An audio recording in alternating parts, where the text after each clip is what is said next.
Tem outro casa amaldiçoada aqui, agora eu não sei qual que é.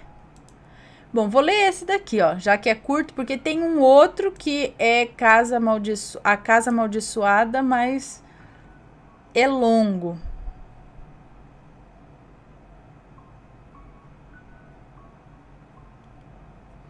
Vamos ver esse aqui, então.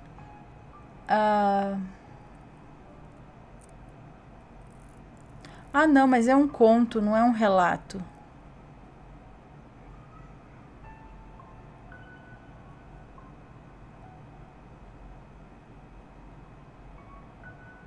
Não, é um relato. É o seguinte, ó.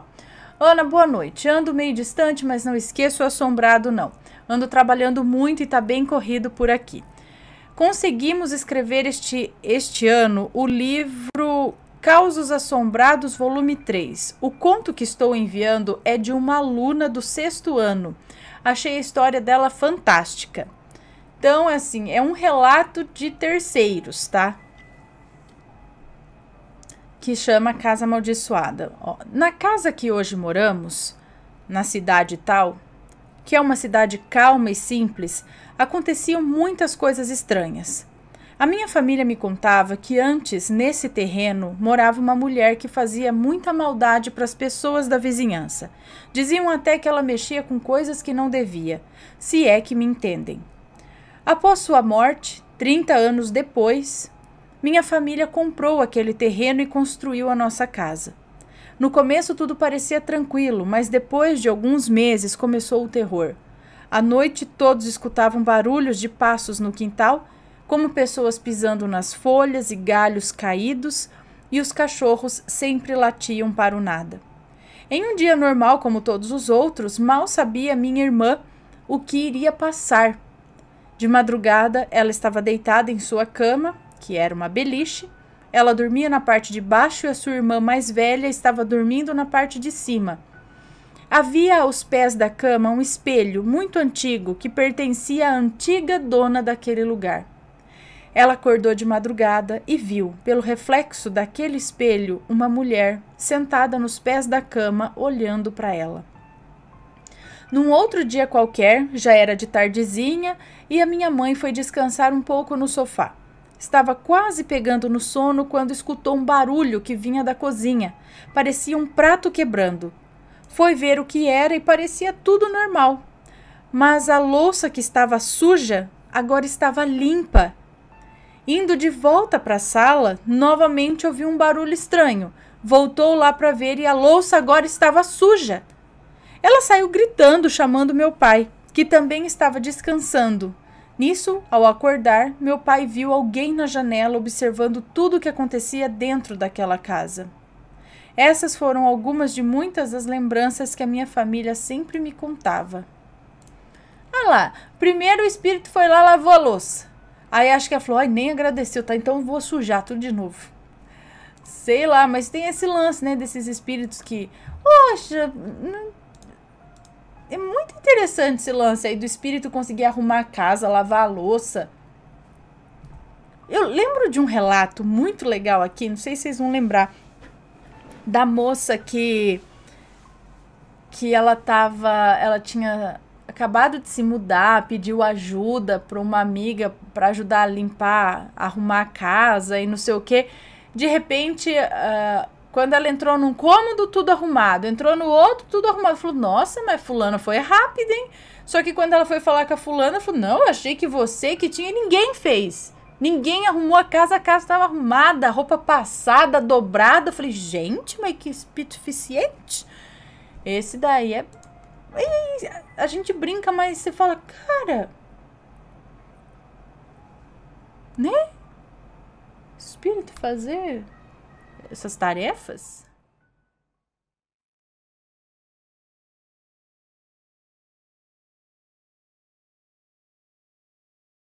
Magia com anjos.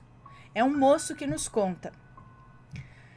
Sempre me... Deixa eu tomar um golinho d'água.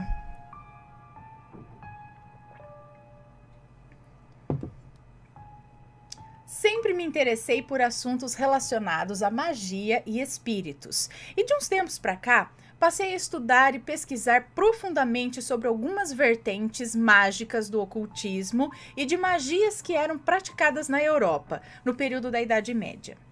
Conheci então um tipo de magia feita com os seres celestiais. Li livros a respeito que ensinavam passo a passo coisas como hora para fazer, os materiais para usar, velas, incensos e o texto que deveria ser lido para conjurá-los, trazê-los até nós e o símbolo mágico do anjo em questão, o que no ocultismo é chamado de sigilo. São 72 anjos que possuem poderes para auxiliar nós humanos em problemas terrenos, cada um especialista em uma área, indo de dinheiro, cura, reconciliação, proteção física, etc. Algumas pessoas dizem até que se trata de divindades antigas, mas as graças são concedidas somente por merecimento, na visão grandiosa deles. Pois bem, eu me encontrava em um momento difícil financeiramente. Estava desempregado há mais de um ano e não conseguia nenhum bico sequer. Então, em uma certa noite, onde eu estava sozinho em casa, resolvi fazer. Na teoria, eu sabia de tudo. Resolvi pôr em prática com os materiais já consagrados, preparei o ritual e esperei a hora exata em que o ser teria mais força na Terra. Fiz tudo corretamente e fiz o chamado apontando para o sigilo, que é a assinatura deles no plano astral. Em alguns segundos, senti uma leve energia passar pelo lado direito do meu corpo. As velas acabaram em meia hora e, ao fechar os olhos, tive a visão de uma corrente brilhante girar sobre um gramado verde. Nesse momento, senti que ele já se fazia presente. Então, fiz meu pedido, para que ele me ajudasse a conseguir um emprego para colocar em prática os planos que eu tinha. Finalizei o ritual e fui dormir. 3 dias depois, um amigo que eu não conversava há um bom tempo... 3 dias depois, um amigo que eu não conversava há um bom tempo me chega pedindo um currículo para entregar a um amigo que trabalha no ramo que eu trabalhava. Tá, até aí tudo bem. Quando a noite chegou, tive uma ideia do nada. Me cadastrar em um site de emprego específico. Imediatamente fiz isso e, para minha surpresa, 2 dias depois de ter me cadastrado, ligaram para uma entrevista em um escritório de advocacia. Falei para mim mesmo, deu certo. No dia da entrevista, eu já estava no ponto de ônibus esperando o próximo ônibus passar, mas me lembrei que tinha esquecido o dinheiro da passagem. Então voltei correndo para buscar. Na empresa, deixei o currículo na empresa e não fui selecionado. Mas eu entendi isso como um aviso de que estavam preparando o melhor para me conceder. Essa entrevista em questão teria sido apenas um sinal de que eu seria agraciado sim, pois eles costumam dar as melhores oportunidades, mas não as mais fáceis. Então esperei. Passado um mês, recebi outra ligação. Fiz a entrevista, passei e no dia seguinte já comecei a trabalhar. Como tinha dito antes, nesse emprego o salário era maior e a quantidade de dias trabalhados era tranquila. Depois desse ritual, fiz mais 2 e tive êxito, mas isso fica para um outro relato. Bom, ele fez um ritual aqui pedindo para o negócio andar, né, para abrir ali as portas, alguma coisa do tipo, mas através da invocação de uma entidade, é isso? Uma entidade, de um anjo. Um dos 72. Ok. Não pedindo mal de ninguém, tá bom, né? Deu certo aí. E beleza.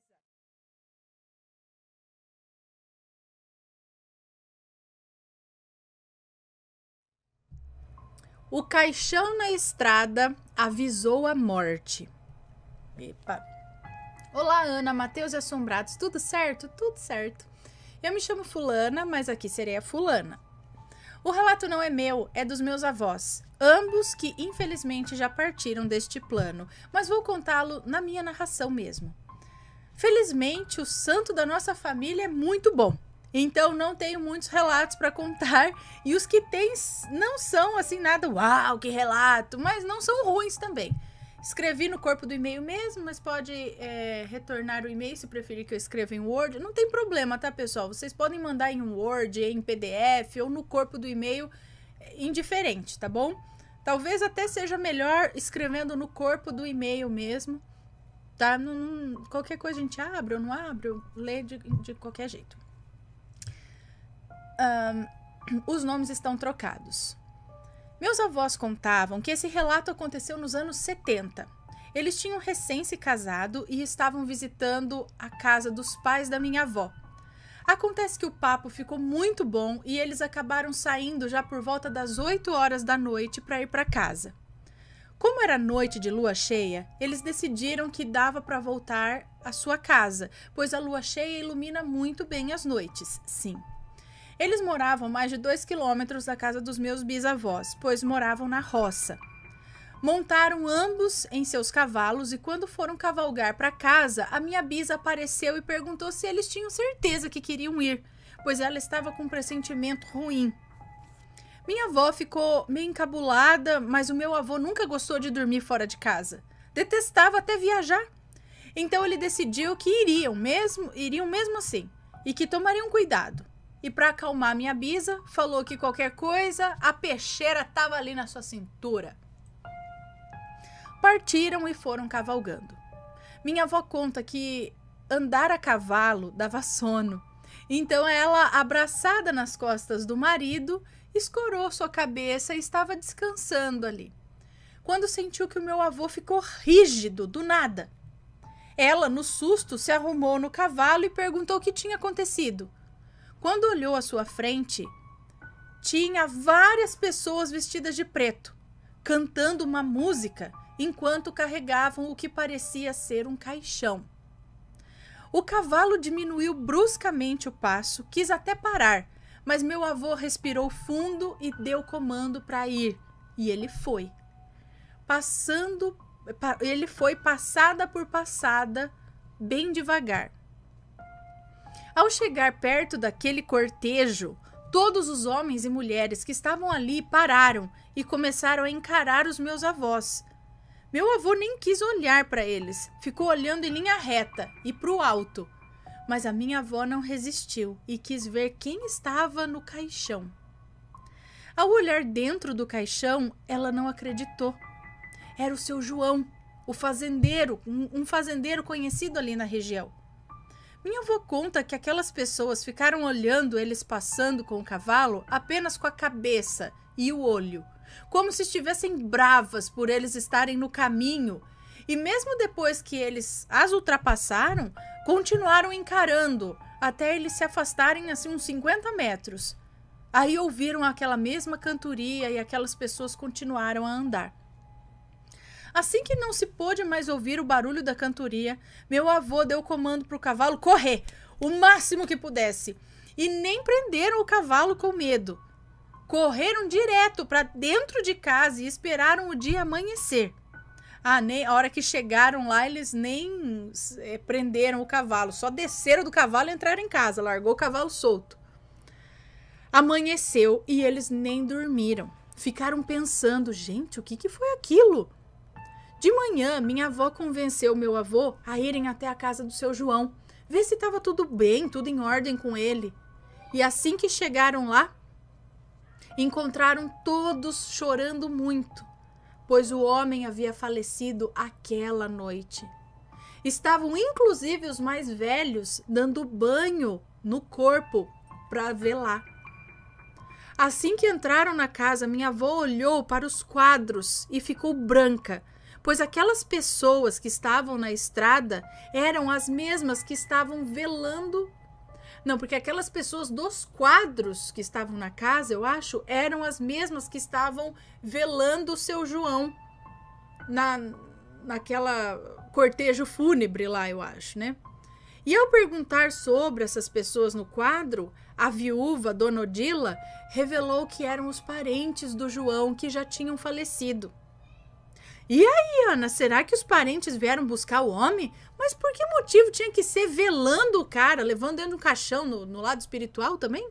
Será que foi uma forma de avisar a morte dele? E por que será que eles eram mal encarados? Se alguém tiver alguma explicação, deixa nos comentários que eu vou ler todos. E deixa o like também, hein, galera? Acredito sim nessa história, pois como já disse lá em cima, o santo da família é bom. Então não tem tantas coisas que aconteceram. E os meus avós nunca foram de ficar contando historinha assim, pois eles detestavam ser passados por mentirosos. Apesar de ter um santo bom, minha família tem problema com um ser em especial, a tal da Dona Desgraça. Mas são tantas histórias e tão curtinhas que eu vou compilar tudo em uma coletânea para vocês. Só vou falar com os meus tios primeiro. Beijos em você, Ana, no Mateus e nos Assombrados, além de nos bebês rampiros que não são mais bebês. Deus te ilumine e te proteja sempre. Até um próximo relato. Beijo para você, obrigada. Então, também não sei, parece a galera de Sete Além, né, que fica tudo olhando assim pra gente, mas... Então, também não sei por que os parentes não vêm buscar de uma forma... Você não estava levando para um lugar muito bom, será? Né? Porque você pensa assim... Ai, meus parentes vêm buscar. Vem buscar na luz, né? Vem assim de branco. Oh, vamos conosco para o lado de lá. E vai andando mesmo e some, vai, né? Agora, vim dessa forma, todo mundo de preto, cantando uma música, levando o homem no caixão. O homem já estava morto para o espírito dele num caixão espiritual. Os parentes vieram tudo dessa forma de preto. Por que isso? E é o que ela falou. Será que os parentes vieram dessa forma para levá-lo? Por que ele estava dentro de um caixão se já era o espírito dele? Ou não? Ou isso foi só uma visão para avisar da morte? Mas por que avisar também assim? Eles eram conhecidos, vizinhos ali. Não é que era uma pessoa que precisava muito saber da morte, né? Por que eles viram, então? Foi um aviso para ele? Mas por quê? E se não foi um aviso, o que foi? Deixem aí nos comentários, falem o que é isso.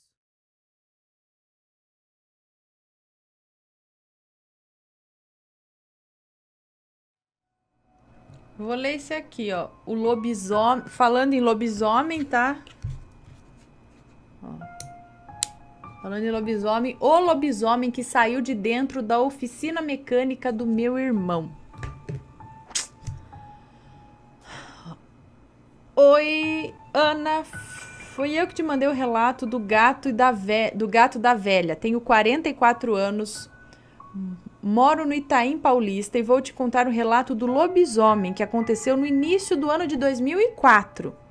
Meu irmão tinha uma oficina mecânica atrás da minha casa. É um terreno do lado do terreno da gente. Como não tem casa neste terreno, os donos estão sempre alugando ele. Nessa época, nosso terreno não tinha muro para separar o outro terreno. Então, o que separava os dois terrenos eram as casas. A parede da minha casa se tornava o muro da mecânica. Meu irmão trabalhava de dia na oficina e à noite tinha gente que guardava carro lá dentro da oficina. Meu irmão alugava vagas, porque o terreno é bem grande. Foi então que em uma noite eu acordei com uma discussão lá dentro da oficina. O pior, atrás da parede do meu quarto. Meu esposo tinha saído para o trabalho às 3 da manhã, meu filho de 12 anos estava dormindo e minha filha de 3 aninhos também dormia. Fiquei apavorada, mas aqui no meu quintal moramos em família. Um irmão em uma casa, meu pai em outra, cada um tem a sua casa. Então pensei, qualquer coisa, ou se mexerem no meu telhado, eu grito. Chamo meu pai ou os meus irmãos, corro atrás.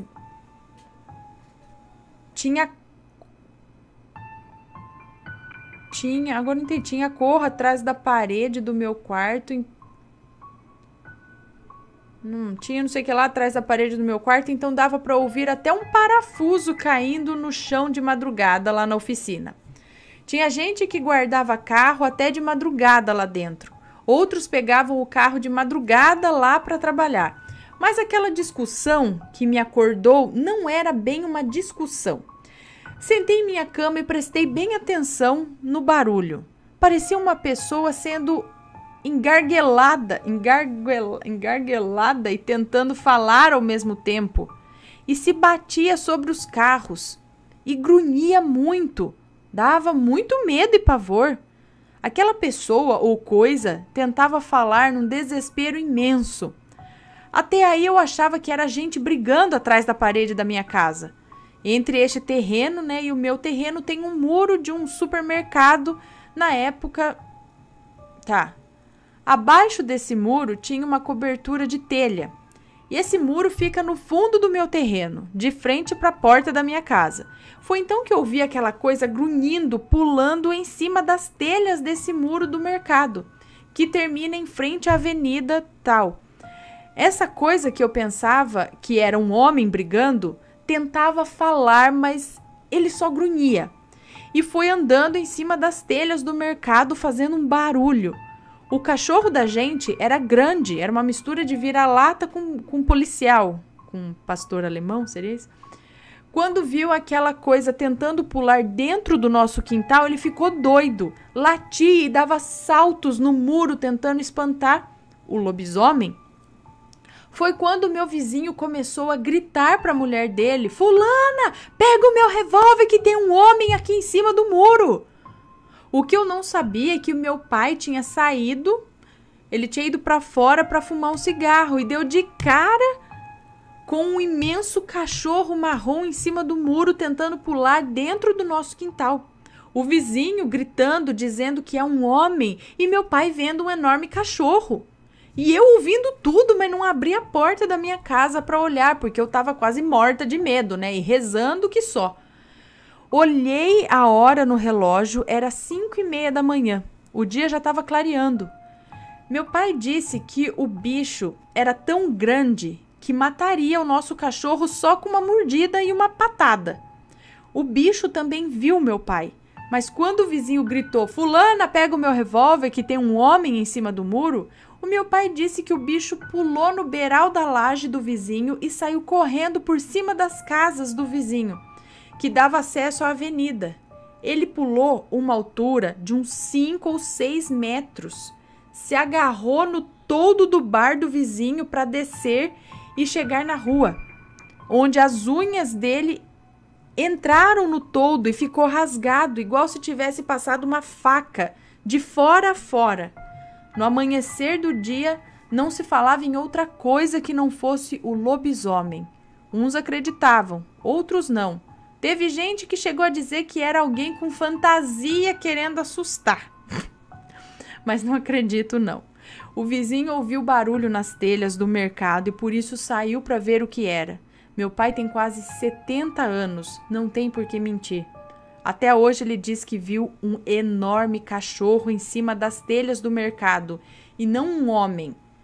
Eu acredito que ele estava se destransformando, por isso meu pai viu uma coisa e o vizinho viu outra coisa. Sem dizer, Ana, que só entrava na oficina para guardar o carro quem tinha a chave. Quem tinha a chave do portão da oficina. Obrigada, Ana Paula, espero que leia o meu relato. Lido. Então, será que o lobisomem era alguém que guardava o carro lá dentro?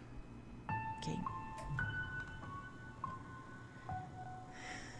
Que legal, credo. Legal? Não, né? Interessante.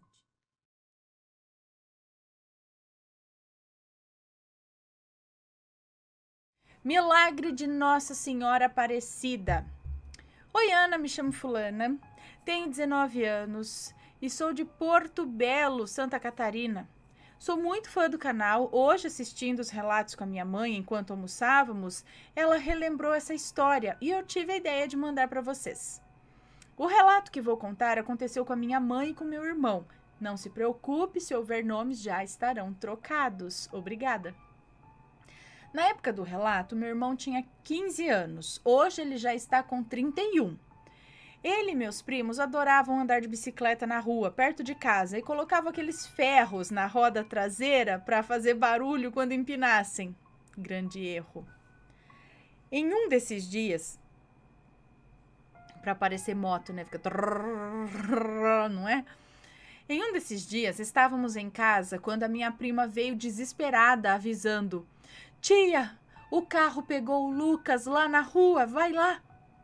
Eu era bem pequena, mas eu lembro claramente quando eu fui correndo com a minha mãe e vimos a cena. Meu irmão caído no meio da rua, numa poça enorme de sangue em volta dele. O que aconteceu foi que eles estavam brincando de empinar com aquele barulho alto que o ferro fazia no asfalto. Com aquele barulho alto que o ferro fazia no asfalto, o meu irmão não escutou a Kombi que vinha em disparada atrás dele e acabou não desviando. A Kombi o acertou em cheio. Meu irmão ficou 22 dias em coma. Teve traumatismo craniano. Os médicos não davam nenhuma esperança. Nós não sabíamos se ele aguentaria. Minha mãe sempre foi muito apegada a Nossa Senhora Aparecida. Um dia, já cansada de sempre chegar lá e ver o meu irmão cheio de tubos, sem nenhuma novidade de melhora, enquanto subia as escadas do hospital, ela pediu baixinho em oração: Nossa Senhora, faz com que, quando eu chegue lá, o meu filho já esteja acordado, comendo. Me ajuda, mãe. Ana, quando minha mãe chegou no quarto, a enfermeira olhou para ela e disse: Mãe, o seu filho já acordou. Se quiser, pode ir lá dar uma sopinha para ele. Minha mãe ficou em choque. Foi como se a santa tivesse tirado as palavras da boca dela e colocado na boca da enfermeira. A partir daí, o meu irmão foi melhorando e recebeu alta. Ele passou por um longo período de adaptação, pois voltou para casa como se fosse um bebê. Teve que aprender novamente a falar, comer, tomar banho, essas coisas rotineiras. Depois de algum tempo, já um pouco melhor, em uma manhã, ele acordou e contou para minha mãe que durante a noite, uma senhora negra com um manto azul esteve no quarto dele, o olhando por 2 vezes, e ele não sabia quem era. Minha mãe, na mesma hora, pegou uma imagem da santa de Nossa Senhora, né, que ela tinha guardada, mostrou para ele e perguntou: Lucas, foi essa senhora que apareceu no seu quarto de noite? E meu irmão confirmou. Minha mãe fez suas orações e agradeceu. Ela veio olhar e ver se meu irmão estava bem. Ela estava cuidando dele. Hoje em dia, o meu irmão está bem, ficou apenas com um tremor nas mãos, tem um pouco de dificuldade para escrever e precisa usar as duas mãos para escovar os dentes. Mas vive uma vida normal, já é casado, tem sua própria casa, sua família. Ana, muito obrigada por ler o meu relato. Me perdoe se ficou muito longo e se houver algum erro. Eu escrevi pelo celular. O relato é real. Aos que não acreditam, peço apenas que respeitem. Cada um possui a sua crença. Tenho mais algumas histórias que mandarei em breve. Um beijo para todos, saúde e proteção. Um beijo para você, muito obrigada. Olha só, que massa, hein? De uma mãe para outra mãe, né? Um pedido. Que legal. Que legal não, né? Que triste, mas que bom que ficou tudo bem.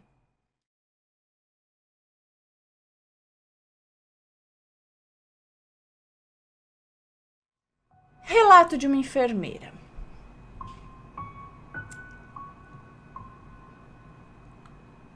Na verdade o título é outro. O título lá em cima é Relato de uma enfermeira, mas o relato aqui é A Resposta Me Veio Num Sonho. Então temos 2 títulos no relato. A Resposta Me Veio em Sonho. Enfim, vamos lá. É de uma enfermeira. Boa noite, Ana. Meu nome é Fulana. Tenho 34 anos, sou de Santo André, São Paulo, e sou enfermeira desde 2010. Porém, já trabalhava na área de enfermagem desde 2007, como auxiliar e depois como técnica de enfermagem. Praticamente todo esse tempo trabalhando exclusivamente com bebês e crianças. Nasci e cresci em uma família espírita, kardecista.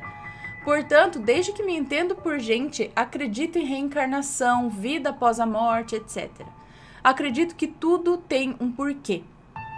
Costumo dizer que eu não Costumo dizer que eu não acreditava em milagres, até começar a trabalhar na área da saúde, onde presenciamos pequenos e grandes milagres quase diariamente. Já vivenciei muita coisa, desde a cura de crianças desenganadas até uma criança de 10 anos que foi vítima de um acidente de carro no Rodoanel e chegou muito grave para a gente na UTI. Tentamos de tudo para salvá-lo, mas após uma longa reanimação de mais de 1 hora em parada cardíaca, a criança morreu. O traçado do coração no aparelho estava ISO, ou seja, sem curva, com o coração parado. Sabe quando fica pi? Assim. E assim permaneceu por vários minutos. Então a médica pediu para chamar os pais da criança. Meu Deus, que situação! Que situação! Credo! Filme de terror, coisa de terror que dá medo? Não, dá medo essa situação. Pode parecer o que for, mas imagina, e o médico ter que dar a notícia. Meu Deus! A médica pediu para chamar os pais da criança. Por isso que médico tem que ser um pouco frio. Imagina! Você tem que se fechar ali e falar, olha, eu preciso dar notícia. Senão você chega pra família assim, já, meu Deus. Ai, que horror. Enfim, a médica pediu para chamar os pais da criança. A mãe entrou e a médica começou a explicar tudo o que tínhamos feito pela criança, mas que não tínhamos conseguido salvá-la. E o pai estava a caminho, vindo de casa o mais rápido possível. Quando o pai chegou na UTI, ele chamou com todas as suas forças, numa voz de dor e desespero.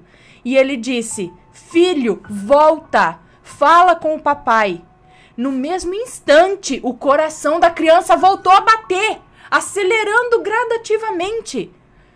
Toda a nossa equipe perplexa, sem saber o que fazer, inclusive a médica, que começou a justificar que aquilo deveria ser algum resquício de medicação que estava no corpo da criança. Mas como o coração estava batendo cada vez mais forte, num ritmo bom, e a saturação, que é o nível de oxigênio no sangue, que estava 0, também voltou a subir, nós reiniciamos a reanimação. Infelizmente ele faleceu após 8 horas desse ocorrido. Mas acredito que ao menos ele teve tempo de se despedir do pai, que parecia ser o seu desejo. A medicina não explica o que ocorreu aquele dia. Gente, foi como se ele tivesse conseguido realmente chamar ele de volta, só para dar um tchau e depois ele... Meu Deus! Contei esse caso só para mostrar que eu já vi e participei de coisas que, se me contassem, eu não acreditaria. Mas meu relato de hoje é sobre algo bem diferente disso, algo que nunca havia me ocorrido em mais de 10 anos na área. Atualmente eu trabalho em São Paulo como enfermeira na UTI de um hospital particular, um dos mais bem conceituados do Brasil, e trabalho aqui já tem 6 anos.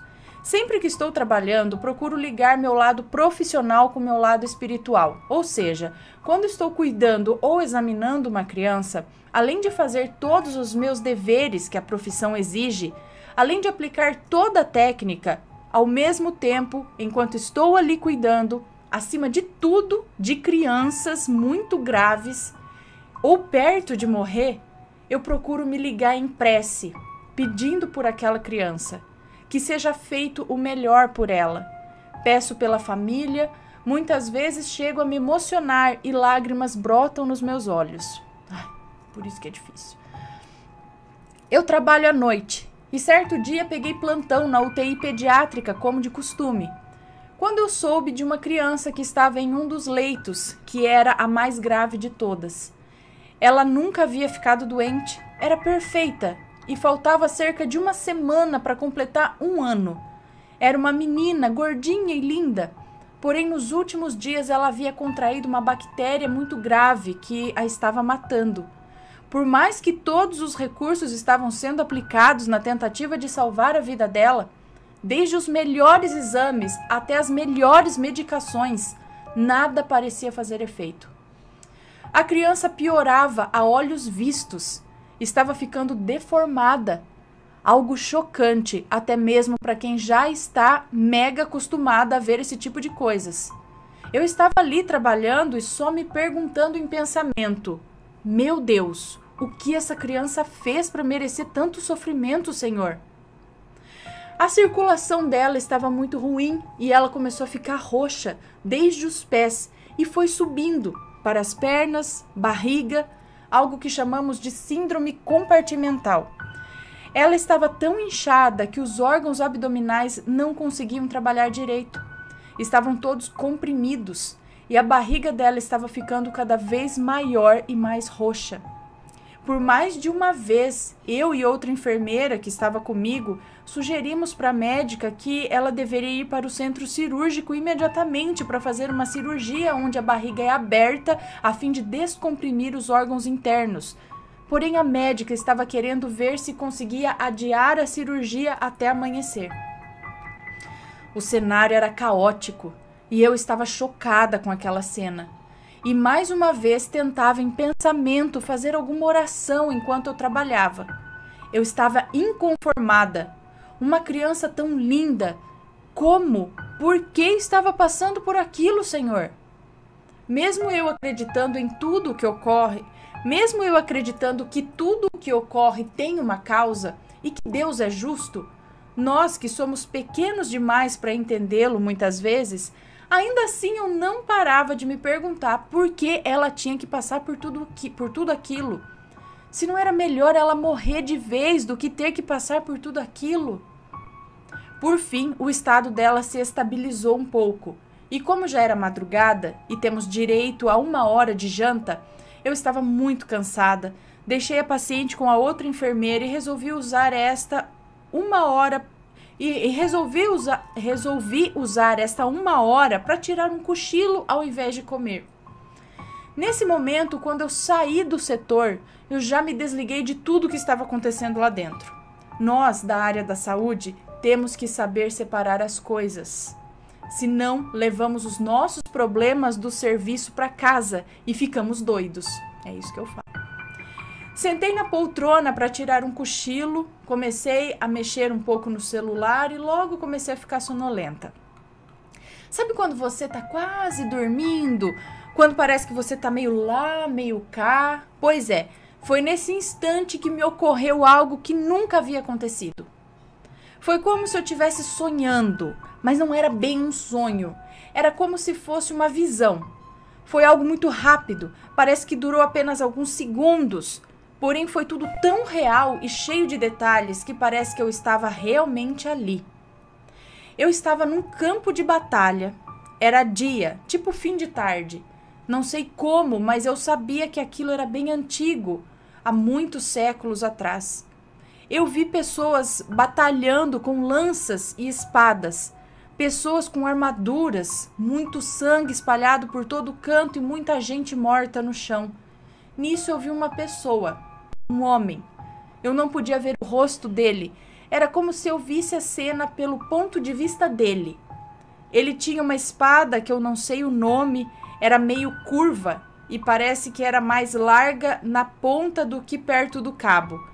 Eu sei que vi esse homem balançar o braço da espada de um lado para o outro, num golpe certeiro, e atingir a barriga do inimigo, abrindo-a de lado a lado na transversal. Aí o homem caiu e todas as suas vísceras pularam para fora.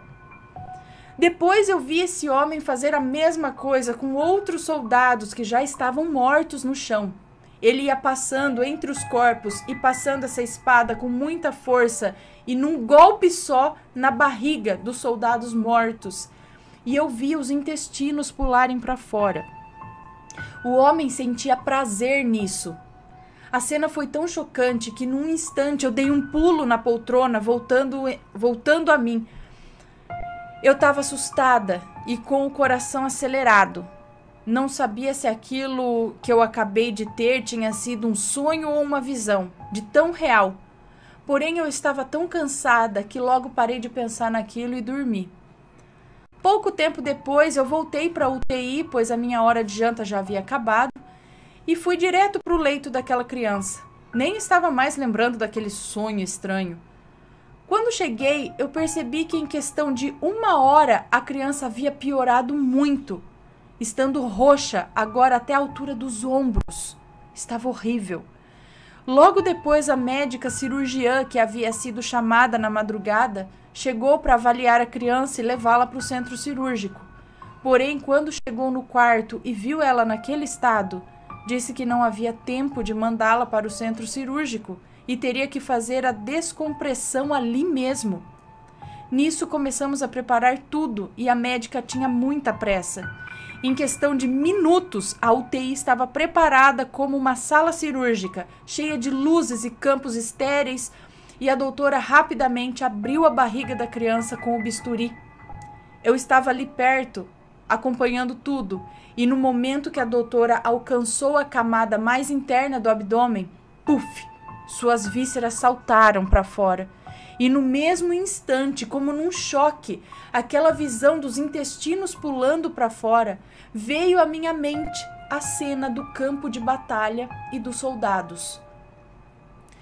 Neste momento, eu percebi a ligação e entendi que Deus estava me dando uma resposta do que eu tanto perguntei a noite toda. Por que aquela criança precisava passar por isso? Mesmo com todos os esforços, nós perdemos a criança no início da manhã, logo após a cirurgia. Para mim ficou a lição: nunca duvidar nem questionar os propósitos de Deus. A lei de causa e efeito é para todos. Podemos semear o que queremos, porém a colheita será obrigatória, seja nesta vida ou em outra. Um abraço, Ana, obrigado pela oportunidade de contar meu relato. Amo o canal de vocês, um grande abraço a todos. Obrigada pelo seu relato. Então seria o seguinte: essa criança seria aquele homem que lá em outra vida no passado foi cruel e abria a barriga dos outros lá por prazer de matar e de vê-los abertos ali pela barriga, é isso? E aí, nesta vida, acabou vindo e sofrendo o lance na barriga, é isso? É que a gente não vem com memória, né? Mas vai saber se a gente foi ruim na outra vida e depois a gente tem que pagar nessa. O negócio é garantir a bondade nessa vida para não ter que sofrer na próxima. Viu? Ai, mesmo assim, o negócio com criança é... Ixi. Ai. Mas que coisa, né? Que coisa, não? Tô me sentindo o Chapolin. Que coisa, não? Vamos lá.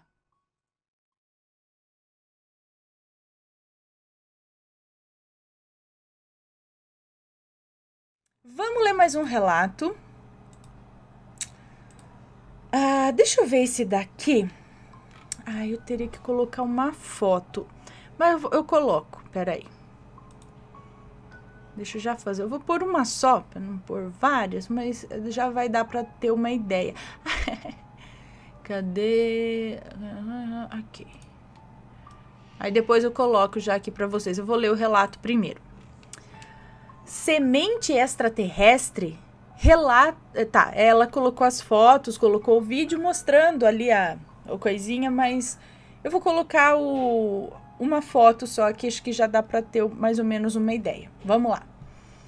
Olá, Ana, tudo bem? Esse relato não terá nomes, pode ficar tranquila. A família do meu marido tem muitas histórias assombradas para contar. Todos eles são espíritas e já passaram por muitas coisas tristes por conta disso.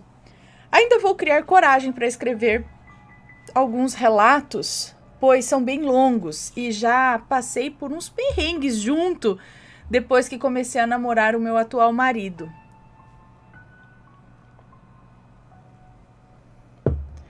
Tinha um espírito de uma mulher que vivia com ele. Diziam ser alguém de vidas passadas que ele largou e ela nunca aceitou. Todas as ex-namoradas dele viam essa mulher de alguma forma, em sonho e tal. Eu nunca vi, pois eu não vejo nada. Já ouvi passos fora do quarto dele. E todos da casa dele sempre viram essa mulher na porta do quarto dele ou dentro do quarto. Até as crianças viam. Mas ela já baixou, incorporou uma vez, sei lá, que nunca vi. Como? Mas ela já baixou, incorporou uma pessoa que eu nunca vi. E tinha acabado de conhecer aquele dia. E, nossa, que cheiro de doce. Pipoca de micro-ondas com manteiga, será? Esse cheiro esquisito. Ai. Que cheiro é esse? Pipoca. Nossa, vi um cheiro tão estranho, que meio doce. Pipoca que o Vitório quis. Bom, então, essa mulher baixou, incorporou uma pessoa que eu nunca vi, tinha acabado de conhecer aquele dia e me disse várias coisas da minha vida que não tinha como ela saber. Afinal, eu morava em outro estado e estava aqui só a passeio naquela época. Além de me xingar e querer me bater e dizer que não deixaria ele ficar comigo e nem com ninguém. Olha, foram mais de 5 homens para segurar essa mulher e uma noite inteira tentando tirar o espírito da mulher. Tivemos que chamar o SAMU, pois não sabíamos mais o que fazer. E juro por tudo que é mais sagrado que isso realmente aconteceu. Tinha um amigo do meu marido no local que era ateu e ficou perplexo e disse que nunca havia visto algo parecido na vida dele e que depois daquilo achava que não seria mais ateu, não. Enfim, um dia eu escrevo com calma essa e outras histórias. Hoje vou contar um relato pequeno que uma tia dele me contou. Ela trabalha na guarda e estava num teatro aqui da cidade trabalhando. E chegou um homem meio esquisito e começou a falar sobre OVNIs e extraterrestres com ela. Perguntou se ela acreditava que existia. Ela disse que sim, até porque também já viu algumas vezes. Ela e a família dela, pai, mãe e irmãos, viram juntos no quintal de casa. Então, ela disse aquela história que ele disse, né? Aquela história que já ouvimos e que eu também acredito que existem alguns extraterrestres que vivem no meio de nós como pessoas normais e que ele conhecia um. E ele havia dado umas sementes do planeta de onde ele é para ele, que era em formato de um disco voador. E que ele teria uma para ela e que ele traria uma para ela no outro dia. Ela não acreditou muito, mas no outro dia ele levou essa semente, entregou a ela, foi embora e nunca mais apareceu. Já faz quase 10 anos que isso aconteceu e ela guarda a semente até hoje. Nunca teve coragem de plantar. Se fosse eu, teria plantado, mas no mesmo dia. Ela me trouxe para ver e realmente tem um formato de disco. Eu não sei se é real o que ele falou, eu não conheço essa semente, se é de algum fruto ou árvore normal daqui. Então fica a questão, será que tudo que ele falou é verdade? Alguém sabe de que é essa semente? Segue fotos aqui mostrando. Ela falou, pode mostrar as fotos e vídeo, porque não mostra nada além da minha mão com a semente. Obrigada, Ana, logo criarei coragem para contar os outros relatos. Adoro o seu canal, um beijo a todos. Agora só pra mim, dá licença.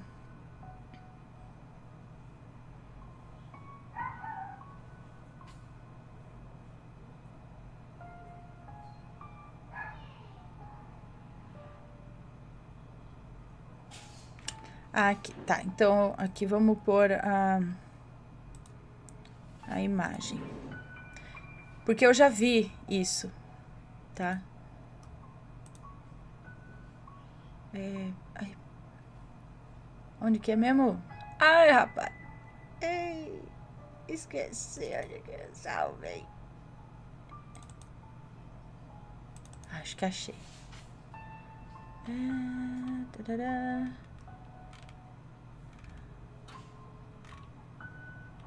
Aqui. Aqui está.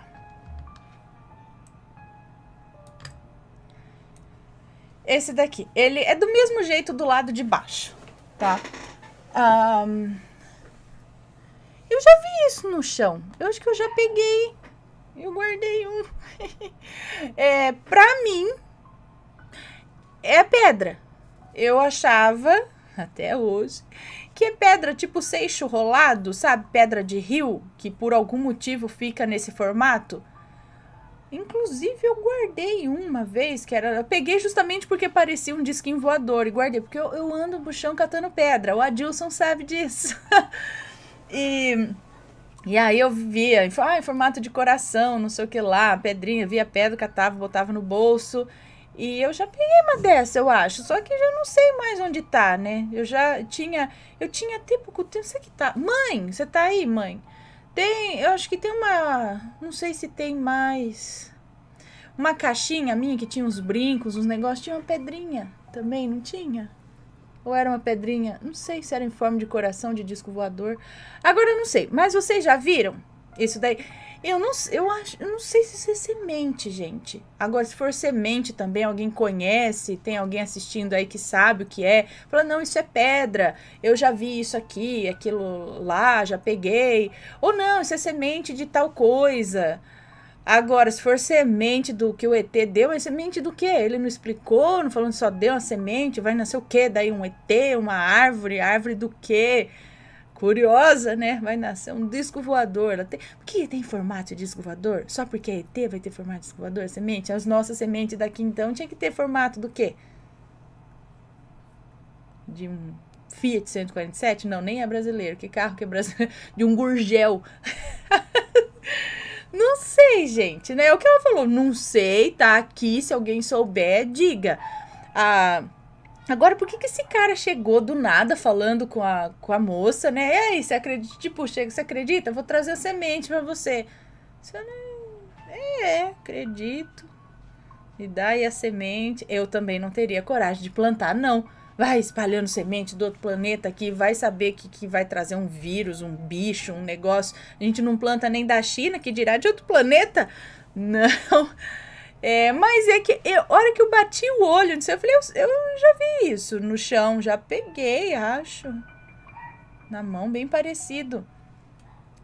E ele tem realmente esse formatinho aí de disco voador. Em cima e embaixo, assim, né? Desse tamanhinho, assim.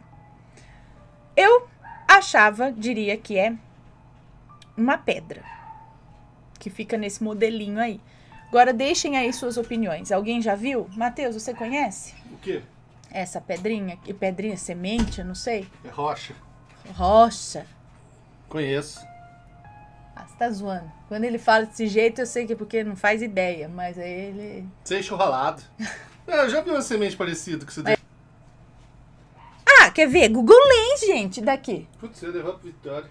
Rapidinho. Não, já leva já. Deixa eu pôr aqui no Google Lens. Não é aqui, aqui.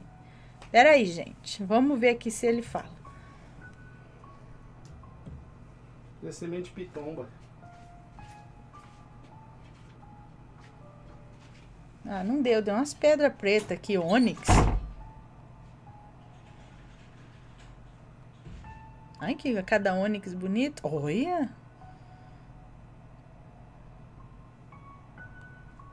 Não mostrou que eu tô procurando. Só tá mostrando. Não é. Você errou. Não é isso, não. Enfim, deixem aí. Me falem se vocês souberem alguma coisa, ok?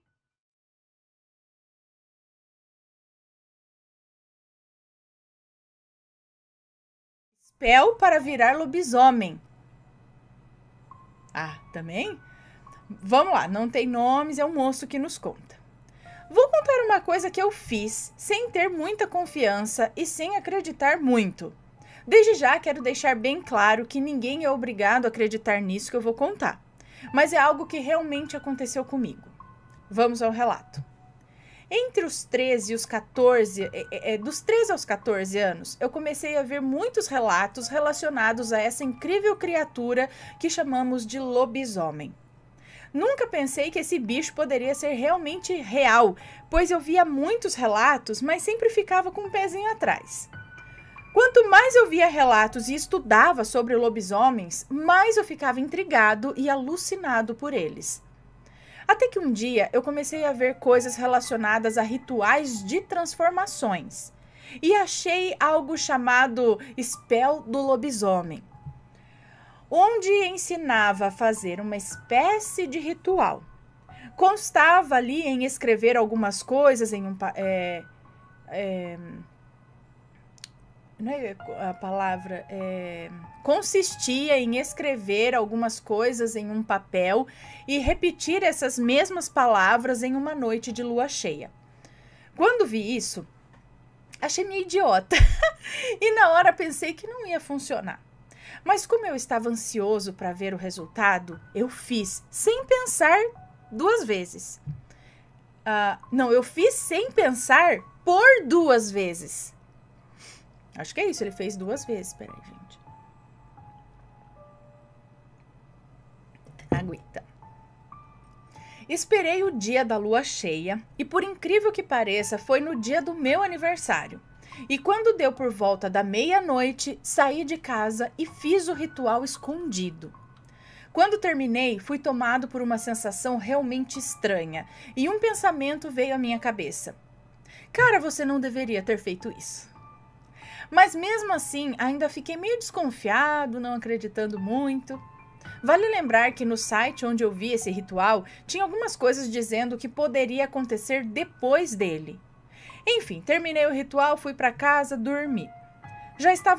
Fui para casa para dormir. Já estava na cama e mais ou menos umas 2 horas da manhã, comecei a sentir um cheiro de carne muito forte, cheiro de carne. E esse cheiro, quanto mais eu me concentrava nele, mais forte ele ficava. Na hora, me lembrei do que eu tinha feito e decidi sair da minha cama e tentar ver de onde estava vindo aquele cheiro. Andei pela casa e senti que estava vindo da geladeira. Então eu abri a geladeira e lá no fundo vi um potinho fechado de carne que a minha mãe tinha preparado. Quando isso aconteceu, eu fiquei totalmente assustado e sem saber o que dizer. Sinceramente, não sei se pode ter sido coisa da minha cabeça, pois na época eu queria muito isso, mas eu creio que não foi, pois esse cheiro realmente foi muito forte e deu para senti-lo com toda a intensidade. Enfim, 6 meses se passaram e algumas coisas aconteceram, mas nada que fosse muito interessante. Porém, comecei a ter alguns sonhos relacionados a lobisomens. Esses sonhos eram muito estranhos, pois parecia que eu estava lá. Eram literalmente sonhos lúcidos. Para quem não sabe, sonho lúcido é quando você tem um sonho que parece que é realidade. Depois disso, fui olhar outra vez o site do ritual e lá falava que a pessoa poderia ter muitos sonhos com lobisomens. Quando vi isso, já estava começando a ficar com medo, de verdade, mas ainda assim estava desconfiado. Então, um dia, comecei a sentir dores muito fortes nas pernas e nos dentes, que depois passou para o corpo inteiro. E por incrível que pareça, todas as coisas que estavam acontecendo comigo estavam descritas naquele site. Aí foi a gota d'água e decidi que eu não queria mais isso. Comecei a orar para Deus me livrar disso que eu tinha feito, mas a dor estava ficando cada vez mais forte. Então, quase chorando, comecei a implorar para Deus me livrar disso, dizendo que eu estava muito arrependido do que eu tinha feito e que eu não queria mais. E aí a dor foi diminuindo com o passar dos dias, até que eu não sentia mais nada. Dava para sentir que um peso grande tinha saído de mim. Graças a Deus, até hoje eu não senti mais nada. Bom, depois disso, aprendi que rituais e essas coisas do tipo não são para brincar, pois não sabemos com o que estamos mexendo e principalmente com os resultados que podem vir. Com certeza. Assim, eu não sei quanto a ritual deve transformar essas coisas assim, mas aí às vezes eu fico pensando, será que por a pessoa querer muito, tá muito focada e ligada naquilo, ela começa a colocar na cabeça que a coisa tá acontecendo e ela pode realmente sentir essas coisas, assim como mais ou menos quando a pessoa tem aquelas dupla ou tripla personalidade, como no filme acho que Fragmentado, às vezes eu confundo os nomes, onde ele realmente, aquela personalidade toma conta, ele tem todos os jeitos, sente às vezes as coisas daquela personalidade. Então, será que não tô falando que ele desenvolveu dupla personalidade, uma era lobisomem, outra não. Mas assim, de colocar às vezes na cabeça aquilo lá ser tão forte, a crença ou o foco dele estava muito nisso, que ele começou a sentir coisas e associar que eram do ritual, só tô tentando achar uma explicação, né? E aí nada aconteceu, conforme ele fez a oração, aquilo também ele conseguiu tirar aquilo da mente dele e se livrar daquilo. É só uma hipótese, não sei, pensando ali pelo lado racional da coisa. Mas, filho, como eu falo, não duvide nada. Vai saber. Eu que não vou fazer ritual nenhum pra virar lobisomem, nem quero ver nenhum aí, não quero correr o risco, não. Não duvido, não.